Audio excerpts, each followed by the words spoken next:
siapa bilang bahwa value investing itu selalu butuh waktu bertahun-tahun? Belum tentu. Belum tentu. Pak Lo beli Indi 100, jual di 600. Nanti ada ceritanya semua di belakang. Ini hanya dalam waktu 2 bulan. Saya saksi hidupnya ini. Dia cerita waktu memberi kuliah di Prasetya Mulia malam-malam. Tumben ya, dia tanpa ditanya dia cerita bahwa tadi dia beli saham Indi. Mahasiswa nggak ada satupun yang berani karena Indi waktu itu perusahaannya masih rugi, kemudian harganya juga udah jatuh sedalam-dalamnya. Batu bara juga harganya $49 per metric ton. Ya. Nggak ada satupun yang berani ikut. Ya. Nah, 2 bulan kemudian jadi 600. Ya, jadi 600 dia jual. Dia buyback lagi di 830. 6 bulan kemudian dia buyback lagi. Kenapa dia buyback lagi? Ya karena dia melihat bahwa Indi ini punya perkembangan yang sangat bagus waktu itu ya.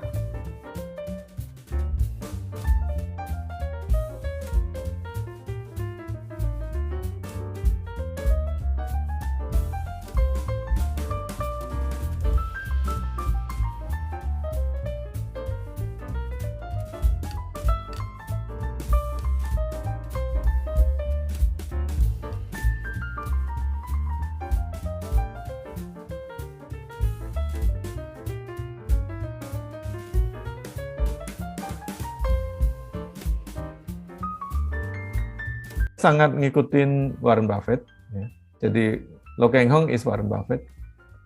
Tidur dan do nothing itu better than aktif. Ya. Ya. Dia ingin cuan besar, tapi sebenarnya dia nggak serakah loh, Bapak Ibu. Ya. Dalam beberapa hal saya perhatikan tuh Pak Lo nggak mau masuk, nggak mau ngejar harga yang udah naik. Ya memang ada plus minusnya ya. Ya Kak, inilah yang kita bilang calculated risk-nya Pak Lo ya. Satu, UT operasionalnya masih bagus. Tadi masih 1 triliun ya laba operasional. Jadi laba operasional itu penting ya Bapak. Saya biasanya itu perhatikan betul itu. Utang bisa di reschedule. Karena utangnya ke Jepang. Pak Lo cek kreditornya siapa? Oh Jepang. Jepang tahu, kreditor ini tahu bahwa perusahaan ini adalah perusahaan yang bagus. Dia tahu manajemennya Astra seperti apa. Kalau krisis berlalu, Pak Lo yakin UT bisa pulih. Nah, ini nih adalah masalah prospek.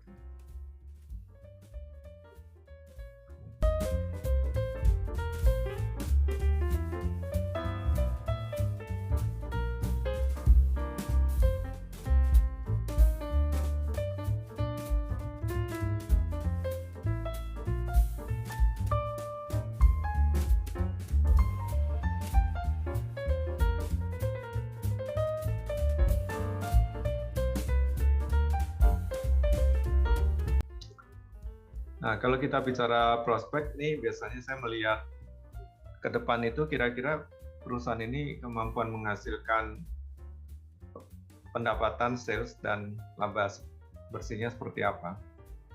Dan saya ingin mencari yang memiliki pertumbuhan yang sustainable. Tidak hanya 1-2 kuartal, tapi bisa lanjut terus. Perkecualian tentunya untuk saham yang sifatnya cyclical ya, yang bisnisnya itu mengikuti siklus. Contoh seperti komoditas. Nah, itu kita mesti hati-hati. Komoditas itu kan dia memang gerakannya itu kan naik turun gitu. Menyesuaikan dengan siklus bisnis. Lalu saya akan cek seberapa profitable perusahaan itu. Saya pakai ROE, saya pakai net profit margin. Panin Invest tadi itu PNIN punya sekitar 62%. Pak Lo punya ini tahun 2020 ya. Ini kita dapatkan di annual report AR-nya PNLF tahun 2020. Itu Pak Lo di urutan kedua ini. Ya, dia punya 2,76, belum sampai 5%.